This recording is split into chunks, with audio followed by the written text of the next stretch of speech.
पाठ पूजा चैनल में आज हम श्रीमद् भागवत गीता का 10वां अध्याय सुनेंगे। भागवत गीता का 10वां अध्याय विभूति योग के नाम से जाना जाता है, जिसमें भगवान श्री कृष्ण अपनी दिव्य विभूतियों का वर्णन करते हैं। यह अध्याय विशेष रूप से महत्वपूर्ण है क्योंकि इसमें भगवान यह बताते हैं कि कैसे वे संसार के प्रत्येक घटक में अपनी उपस्थिति दर्ज कराते हैं। वे अर्जुन को बताते हैं कि वे सभी महान और अद्वितीय तत्वों में स्वयं विद्यमान हैं। श्री कृष्ण ने यहाँ अपनी महिमा और अद्वितीय को विस्तार से समझाया है। पितृपक्ष के समय इस अध्याय का विशेष महत्व होता है क्योंकि इसमें पितरों का उल्लेख भी आता है, जिससे यह संकेत मिलता है कि भगवान अपने पूर्वजों के रूप में भी उपस्थित रहते हैं। इस अवधि में भगवत गीता के 10वें अध्याय का पाठ करना पितरों की शांति और तृप्ति के लिए भी उपयोगी माना जाता है। यह अध्याय भक्तों को यह भी सिखाता है कि ईश्वर की महिमा और उनके अनेक रूपों को पहचान कर हम अपने जीवन के गहरे अर्थ और उद्देश्य को समझ सकते हैं। चलिए सुनते हैं भागवत गीता का 10वां अध्याय। श्री कृष्ण भगवान ने कहा, हे माँ भव और भी मेरे कल्याण कारक वाचक सुनो, तुम पर मेरी अत्यंत प्रीति है, अतएव तुम्हारे कल्याण के लिए कहता हूँ। मेरी उत्पत्ति का हाल न तो देवगण जानते हैं और न ही महेश लोग। मैं ही देवों और महेशों का आदि कारण हूँ, जो मुझे अजन्मा अनादि और सब लोगों का ईश्वर जानते हैं। वे सब मोह रहित हैं, उनके पाप नष्ट हो जाते हैं। बुद्धि ज्ञान असमोह क्षमा सत्य दंभ शंभ दुख जन्म मरण भय और अभय अहिंसा समता संताप तप दान यश अपयश इत्यादि जो अनेक प्रकार के भाव हैं, वे सब मुझसे उत्पन्न होते हैं। 7 महिषी और उनके पहले 4 मनुष्य मेरे मन से उत्पन्न हुए। जगत के समस्त प्राणी उनसे उत्पन्न हुए। जो मनुष्य मेरी इस विभूति को भली भांति जानते हैं, वे निश्चय योग से सिद्ध होते हैं, इसमें संदेह नहीं। यह जानकर कि मैं सबका उत्पत्ति कारण हूँ और मुझ में ही सबकी प्रवृत्ति होती है, विवेकी प्राणी मेरी उपासना करते हैं। वे मुझ में अपने चित्त और प्राणों को लगाकर एक दूसरे को समझाते हुए भजन करते सदा संतुष्ट और सुखी रहते हैं। चित्त को सावधान करके प्रीति पूर्वक भजन करने वालों को मैं ऐसा बुद्धि योग देता हूँ, जिससे वे मुझे प्राप्त कर लेते हैं।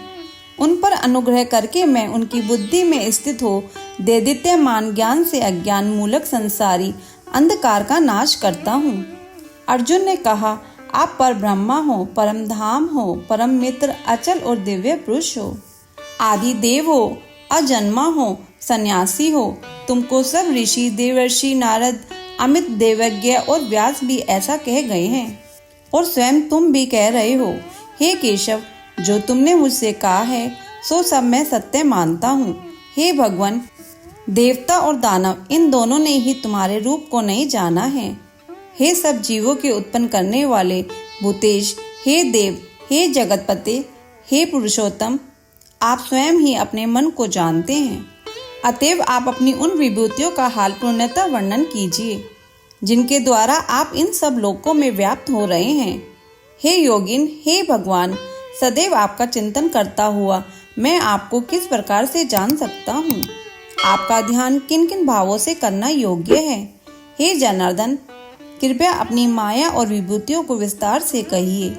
इस अमृत रूप आपकी वाणी को सुनने से मेरा मन तृप्त नहीं होता। श्री भगवान ने कहा, मेरा विस्तार तो अनंत है, तो भी मुख्य मुख्य विभूतियों को मैं तुम्हें सुनाता हूँ।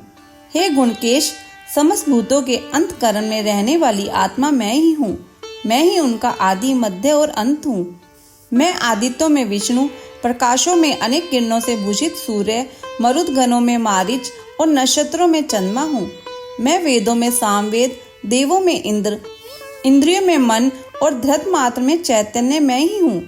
मैं रुद्रों में शिव, यक्षाश्कों में कुबेर, अष्टवसुओं में अग्नि और पर्वतों में सुमेर मैं ही हूँ। हे पार्थ, पुरोहितों में बृहस्पति, सेनापतियों में स्कंद और जलाशयों में समुद्र मैं ही हूँ।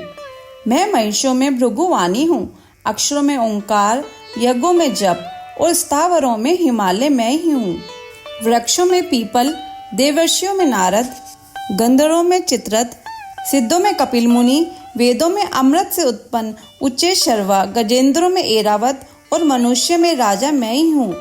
शास्त्रों में व्रज, गौ में कामधेनु, प्रजा की उत्पत्ति करने वालों में कामदेव और सर्पों में वासुकी मैं ही हूँ। नागों में शेषनाग हूँ, जलचरों में वरुण, पितरों में अर्यमा और शासन करने वालों में यमराज मैं ही हूँ। दैत्यों में प्रहाद, ग्रास करने वालों में काल, मृगों में सिंह और पक्षियों में गरुड़ मैं ही हूँ। शुद्ध करने वालों में वायु, श्वासधारियों में राम, मछलियों में मगर, नदियों में गंगा मैं ही हूँ। हे अर्जुन, मैं सब प्राणियों का आदि मध्य अंत विद्याओं में आत्मविद्या और वाद विवादों में वाद मैं ही हूँ।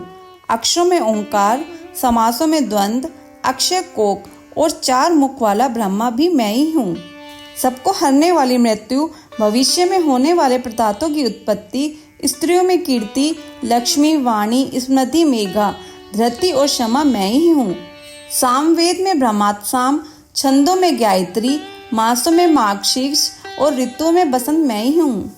छलियों में जुआ और तपस्वियों में तेज, जय उद्योग और सात्विकों में सत्य मैं ही हूँ। यादवों में वासुदेव, पांडवों में अर्जुन, मुनियों में व्यास और कवियों में शुक्र मैं ही हूँ। दमन करने वालों में दंड, जय चाहने वालों में नीति, गुह्य पदार्थों में मौन और ज्ञानियों में ज्ञान मैं ही हूँ। और हे अर्जुन, भूत भाव का जो बीज है वह भी मैं ही हूँ। मेरे अतिरिक्त चराचर भूत कुछ भी नहीं है। हे परंतप, मेरी दिव्य विभूतियों का अंत नहीं है। यह विभूतियों का विस्तार मैंने संक्षेप में कहा है।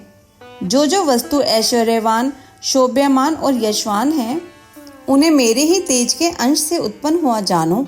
अथवा हे अर्जुन, इस ज्ञान से तुमको क्या प्रयोजन है? यही जान लो कि मैं अपने एक ही अंश से इस संपूर्ण जगत में व्यापक हूँ। 10वां अध्याय संपूर्ण।